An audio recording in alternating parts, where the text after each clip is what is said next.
Aumenta tu bienestar personal, reduce tu estrés y conecta mejor con tu hijo o hija. Esto es Cuando tu hijo es diferente, un podcast para madres y padres de hijos con cualquier diferencia neurológica, de atención, de comunicación o de desarrollo. Yo soy Mavi Moreno y te doy la bienvenida a este programa donde comparto herramientas, técnicas y consejos prácticos para que disfrutes de tu vida y de tu maternidad. Hola y bienvenidos a un nuevo episodio de Cuando tu hijo es diferente. Hoy voy a hablar de la aceptación del diagnóstico de nuestros hijos. En realidad, todo el podcast tiene como objetivo que aceptemos la realidad de nuestra maternidad y de nuestro hijo o hija. Pero es cierto que hasta ahora no había hablado de esto explícitamente en un episodio dedicado y me lo habéis pedido mucho. Este episodio se publica en el Día de Acción de Gracias, que se celebra en Estados Unidos, donde yo vivo en la actualidad. Y aunque te pueda parecer que esto no viene al cuento, relacionar aceptación con gratitud, te cuento que por experiencia propia como madre de un hijo con autismo y también acompañando como coach a muchas madres en situaciones similares, sí están relacionados la aceptación y la gratitud. Tal vez no al principio. Al principio del viaje de aceptación del diagnóstico de TEA, de TDA o de cualquier otra neurodiversidad o diferencia de nuestros hijos, es poco probable que sintamos gratitud, porque nadie a priori querría esto para nuestros hijos, ni tampoco para nosotros mismos como madres y padres. No queremos que nuestros hijos sufran, ni queremos sufrir nosotros, evidentemente. No queremos que nuestros hijos tengan dificultades, ni queremos que nuestra maternidad o paternidad sea difícil. Pero atención, porque a menudo equiparamos diferencia a sufrimiento, y esto es lo que nos dificulta la aceptación. Con esto no quiero decir que un diagnóstico de autismo, por ejemplo, no implique dificultades reales, factuales, observables. No siempre por el autismo en sí mismo, aunque a veces sí, y sobre todo cuando hay comorbidades o coocurrencias con otros trastornos como del sueño, de la alimentación y otros. Pero sino sobre todo porque vivimos en sociedades neurotípicas que están diseñadas por y para nosotros, que no tenemos autismo u otras neurodiversidades. Entonces, el sufrimiento no viene de la neurodiversidad en sí, no viene del autismo en sí, viene de la falta de inclusión, del rechazo social, de la desinformación, de las expectativas y de las creencias. Pero volviendo a la gratitud, espero que al final de este episodio tengas más material para darte cuenta de que la aceptación nos abre un mundo de posibilidades y no solo de desafíos, que nos facilita la conexión profunda con nuestros hijos y que nos motiva y nos energiza para pasar a la acción y por lo tanto para ayudar a nuestros hijos como se merecen y como es nuestra responsabilidad por ser sus padres. Este es un tema muy denso, así que hoy te quiero dar estas 6 claves o hablar de estos 6 temas. El primero, señales de que no hemos aceptado, aunque digamos que sí. El segundo, entiende el miedo que se esconde detrás de la falta de aceptación y que todos sentimos en algún momento. El tercero, los 2 pasos de la aceptación, retirar el esfuerzo y dejarnos sentir dolor.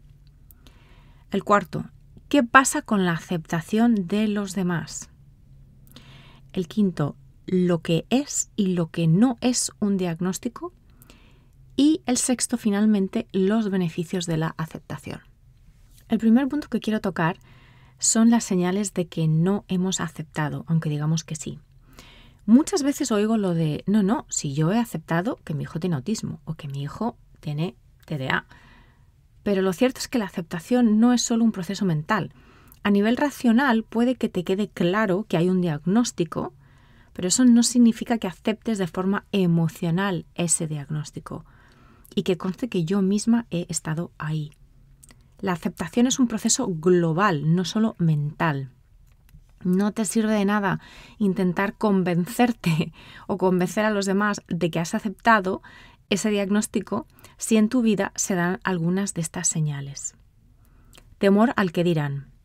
Ocultarse o tener una sensación constante de vergüenza, aunque lo justifiquemos de 1000 maneras. No querer hablar de la condición o del diagnóstico. sufrir al máximo ante cada desafío a diario. Rechazo de ciertas conductas del hijo sin querer entenderlas ni comprender de dónde vienen. No ser capaz de expresarnos o de comunicarnos con personas de confianza en el entorno sobre nuestros sentimientos. La aceptación no significa estar siempre bien o no tener altibajos emocionales. Pero si te has visto identificada en alguna de estas señales, es probable que aún estés en proceso de aceptación. Porque muchas veces decimos que aceptamos a nivel mental, a nivel cognitivo, a nivel intelectual, entendemos que hay un diagnóstico, pero a nivel emocional nos sentimos atascadas. Y es que, de nuevo, esto es un proceso. El segundo tema del que te quiero hablar es el miedo que se esconde detrás de la falta de aceptación y que todos sentimos este miedo. Y este miedo es el rechazo, el miedo al rechazo. Así que vamos a ponerlo sobre la mesa y vamos a entender de dónde viene este miedo. Porque nuestra falta de aceptación a menudo viene de este miedo que es un miedo primario atávico, es impersonal, es de fábrica, ya viene instalado en todos nosotros. Y es este miedo a ser excluido, el miedo a no pertenecer, el miedo a ser rechazado. En el episodio 74 ya hablé de esta importancia vital para nosotros como seres humanos, como seres sociales, de pertenecer, de sentirnos aceptados tal y como somos, acompañados, ¿no? Potenciados, de estar a gusto en nuestro entorno. Entonces, gran parte de esta falta de aceptación del diagnóstico de un hijo no tiene tanto que ver, a veces, sobre todo en el primer momento, con el hijo en sí o con el diagnóstico en sí, sino con nuestro propio miedo, como sus padres, del rechazo que eso supone o que eso puede suponer o que pensamos que va a suponer, tanto para ellos como para nosotros. El autismo, el TDA o la neurodiversidad que sea de nuestros hijos no se curan. Esto es como la metáfora del huésped no invitado. Este huésped va a donde va nuestro hijo, llegó para quedarse, es parte de nuestro hijo. Así que la aceptación nos exige un cambio de perspectiva, por ejemplo, con las conductas de autorregulación o de autoestimulación de nuestros hijos, los aleteos, los saltos, todas esas estereotipias que hacen que la condición de nuestros hijos sea visible para los demás. Porque no se trata de cambiar al hijo, sino de entender al hijo, por supuesto de informarnos, de entender ese diagnóstico y de cambiarme a mí, de cambiar nuestra perspectiva como padres. Porque muchas veces nos justificamos en nuestras actitudes de poca aceptación pensando o diciendo, ay, es que es para que él o ella, para que mi hijo no se sienta incómodo, para que no le rechacen, pero en realidad es para que yo no me sienta incómoda, es para que a mí no me rechacen, como madre y como persona en mi entorno. Y esto es duro de decir, pero es importante entender, porque de alguna manera despersonaliza el miedo, normaliza el miedo. Es un miedo normal. Todos queremos pertenecer, todos queremos que nuestros hijos pertenezcan. Entonces aquí lo que hay que cuestionar es la asociación que estamos haciendo entre el diagnóstico de nuestros hijos y el rechazo, porque no tiene por qué ser así, siempre durante toda la vida de nuestro hijo. El tercer tema que quiero tratar es básicamente aclarar que ¿qué significa aceptar? En realidad son 2 pasos los que hay para aceptar plenamente. Y de nuevo, es un proceso, no es algo que se haga de un día para otro. El primero es dejar de resistirse a lo que hay. Esto no es resignación, es lo contrario de la resignación, porque en la aceptación no hay renuncia y en la resignación sí. Esto es muy importante. En la aceptación no hay renuncia. Esta aceptación es el paso necesario, inicial, para poder precisamente ponerse en marcha y llevar a cabo aquellas actuaciones o poner en marcha aquellas terapias, abordajes o investigaciones que sean necesarias. Porque si no aceptas la realidad de tu hijo, el hecho de que hay ciertas cosas que le cuestan más, o que tiene una manera diferente de jugar o de expresarse, ¿cómo vas a entenderle? ¿Cómo vas a poder ayudarle? Y el segundo paso es dejarnos sentir todas esas emociones difíciles, como el duelo, del que te hablé en el episodio 14, como la vergüenza, como la frustración, como la ira, esas emociones difíciles de las que hablé también en el episodio 17. Y es que en el fondo, una falta de aceptación emocional, a nivel emocional, lo que está haciendo es protegernos. Nos estamos protegiendo a nosotras mismas de ciertas emociones que no queremos sentir en nosotras. Pero estas emociones, por muy difíciles que sean, no nos van a matar. Sentir que hemos perdido algo o alguien es muy difícil, sobre todo cuando se trata de nuestro hijo o de nuestra hija o de nuestra propia maternidad. Pero te recuerdo que lo que has perdido es la expectativa de tu hijo, la idea que tenías en mente de tu maternidad. No has perdido a tu hijo. También está el efecto de la culpa, del que ya hablé en el episodio 46. Si pensamos que tenemos la culpa de esto, ¿no?, de este diagnóstico, de esta neurodiversidad, es muy difícil que nos demos permiso para aceptar lo que hay. Sino que siempre vamos a estar pensando, imaginando, buscando una solución, una cura, un borrar esto que nos duele tanto y por lo que nos creemos responsables, aunque no lo somos. La aceptación, como el duelo, ya te he comentado que es un proceso que toma su tiempo. Porque, de nuevo, es un reajuste a todos los niveles, cognitivo, emocional, ante una realidad que no podemos cambiar de manera unilateral. Y esto nos duele. Claro que duele. Deja que te duela, aunque te parezca una locura, o tu mente te diga que salgas corriendo en la dirección contraria. Para pasar el duelo hay que pasar por el dolor.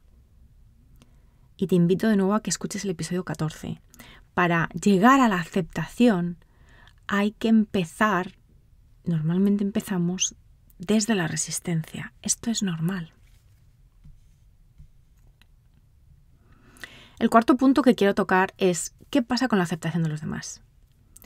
Porque también es verdad que el efecto de la falta de apoyo de otros familiares, de nuestro entorno, crea inseguridad y de alguna manera nos mantiene en esta falta de aceptación, sobre todo cuando recibimos mensajes que minimizan, que ignoran, que niegan lo evidente. Cuando nos dicen cosas como ya se le pasará, aún es muy pequeño, ya verás cómo no es nada, y tantas otras frases que escuchamos tan a menudo, sobre todo al inicio. Y luego está el temazo de la aceptación de nuestra pareja, si la tenemos. A menudo recibo muchas preguntas y comentarios en torno a la falta de aceptación desde la perspectiva de los padres, de los hombres, ¿no?, o de la familia. Para serte breve, te repito lo que dije en el episodio 20. Cada cual lleva su ritmo. Tú solo puedes aceptar por ti misma, no puedes aceptar en nombre de otra persona. Y claro que eso también duele. Si nosotros estamos realizando este esfuerzo de trabajar nuestra aceptación emocional y vemos que los demás no, o no al ritmo que nos gustaría, pero entiende que cada cual tiene sus propias heridas emocionales sobre las que el diagnóstico de un hijo es como echar sal nueva. No podemos generalizar y decir, los hombres tardan más en aceptar o las madres aceptamos mejor. Depende de cada persona y depende también de la cultura en la que nos criaron. Recuerda que para muchos hombres es muy difícil mostrarse vulnerable o admitir que sienten vergüenza o impotencia. Esto no es un defecto de tu pareja, es la consecuencia de haber sido educado de cierta manera y de tener ciertas creencias en torno a la paternidad. Sé que es difícil oír, sé comprensiva, sé compasiva, cuando sentimos que la otra persona no lo está haciendo con nosotras. Una idea práctica es que os enfoquéis en necesidades en vez de en diagnóstico, si eso sientes que os puede ayudar.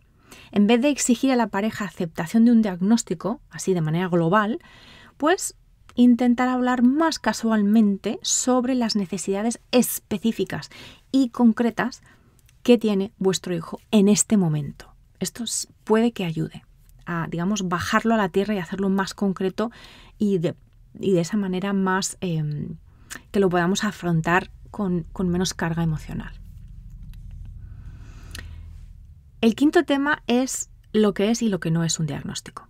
Y esto es importante porque no es la palabra que usamos, sino el significado que le damos. A menudo asociamos diagnóstico a una enfermedad, a un trastorno, a una dificultad o a un defecto del cuerpo o de la mente. Mientras que evaluación, por ejemplo, que es otra palabra que también se utiliza, pues parece que es más informativa. Al final, usemos la palabra que usemos, a lo que te invito es a que tomes conciencia sobre el significado que le estás dando. Orienta el diagnóstico o la evaluación a un para qué. No te quedes solo con el acrónimo o con esos significados, esas asociaciones negativas que tenemos con ese acrónimo o con ese nombre.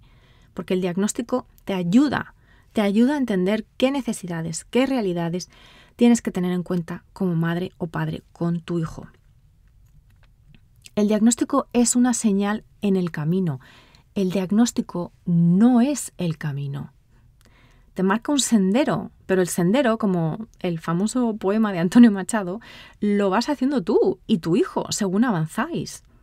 El diagnóstico no es un pronóstico y nunca lo puede ser, porque nadie puede predecir el futuro y el ritmo de desarrollo de tu hijo, y porque la mente humana tiene neuroplasticidad, es decir, puede y de hecho cambia con la adquisición de nuevas habilidades. El diagnóstico no es una sentencia de por vida, a no ser que no lo aceptes y no hagas nada por ayudar a tu hijo y por ayudarte también a ti. Y finalmente, el sexto tema que quiero tocar aquí son los beneficios de la aceptación. Y son muchos. Aquí te doy varios. Dejar de vernos como una víctima. Salir de la mentalidad de sufrimiento. Reconocer de dónde viene este sufrimiento. Que es no de lo que pasa fuera, ¿no? Con nuestro hijo, sino de nuestra propia actitud en torno a la queja, en torno a sentir que esto nos ha caído encima, en torno a echar balones hacia afuera, ¿no? Hacer responsables a los demás o a la vida de nuestro sufrimiento, de nuestra insatisfacción o de nuestros problemas o patrones emocionales no saludables. Y esto es importante entenderlo porque así como nos tratamos a nosotros mismos, tratamos a nuestros hijos. Entonces, de alguna manera tenemos que tomar conciencia de esta necesidad constante que viene del miedo, como comenté antes. Esta necesidad constante de cambiar algo, de mejorar algo, de pasar a... Y hay que pasar a apreciar lo que hay.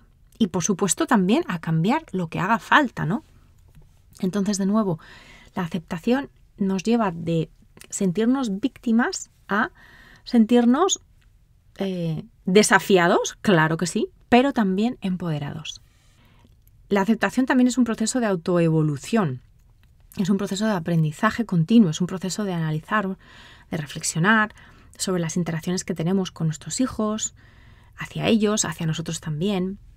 En el fondo es un proceso de reinvención y de crecimiento personal nuestro, o sea, sí o sí, lo queramos o no. No solo es un reajuste mental y psicológico ante una maternidad muy diferente de la que nos esperábamos, sino que nos exige de alguna manera ser mejores personas, ¿no? Tomar conciencia de nuestros propios gatillos, de nuestras propias heridas, de nuestras propias creencias. La aceptación también nos ayuda a soltar expectativas y comparaciones y por lo tanto a minimizar el constante estado de estrés al que nos sometemos nosotras mismas con nuestros pensamientos. Porque la aspiración es tuya, ¿no? Con respecto a tu hijo, pero la realidad es suya. La realidad de nuestros hijos es suya. Y con las expectativas lo que hacemos es cargar al otro con nuestros objetivos. Me parece muy importante aquí también resaltar que no debemos utilizar la aceptación o a la falta de aceptación como arma de ataque o de manipulación hacia los demás.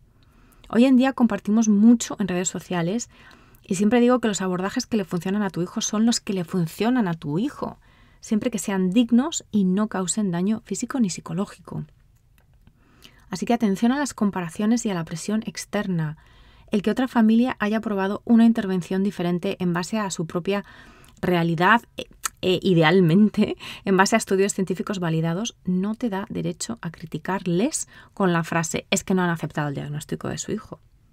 El autismo y las neurodiversidades no se curan, pero muchos aspectos que vienen de la mano sí son tratables y mejorables. Y el objetivo final que nos debe guiar es siempre el bienestar y la calidad de vida de nuestros hijos y del resto de la familia.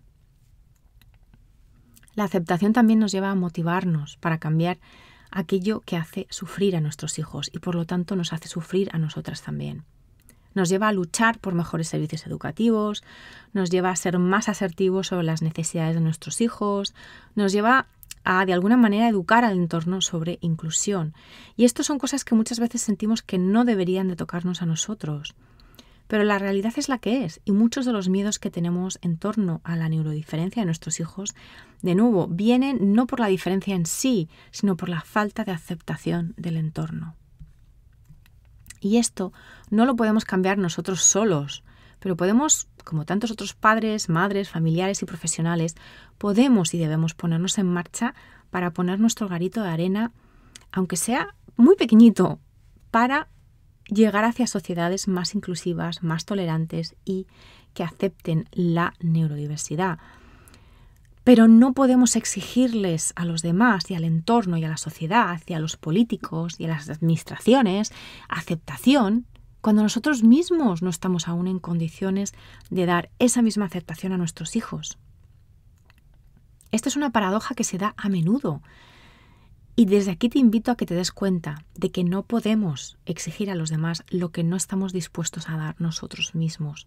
Y esto se aplica por igual a los hijos, a los vecinos, a nuestros familiares, a la sociedad. La aceptación es el paso primordial para una mayor confianza en nuestras propias habilidades como padres y como compañeros de camino de nuestros hijos neurodiversos. Nos lleva a recuperarnos antes de las dificultades y de los contratiempos, nos permite conseguir mejores herramientas y mejor disposición emocional para todo y todos. En definitiva, aceptar no va a hacer que todos los problemas derivados o no del autismo, de la neurodiversidad de tu hijo desaparezcan. Pero aceptar sí que cambia la relación con tu hijo y la relación que tú tienes con tu maternidad. Y cómo quieres enfrentar cualquier cosa que se presente. Y eso definitivamente cambia tu vida. Aceptar no es ignorar todo lo demás.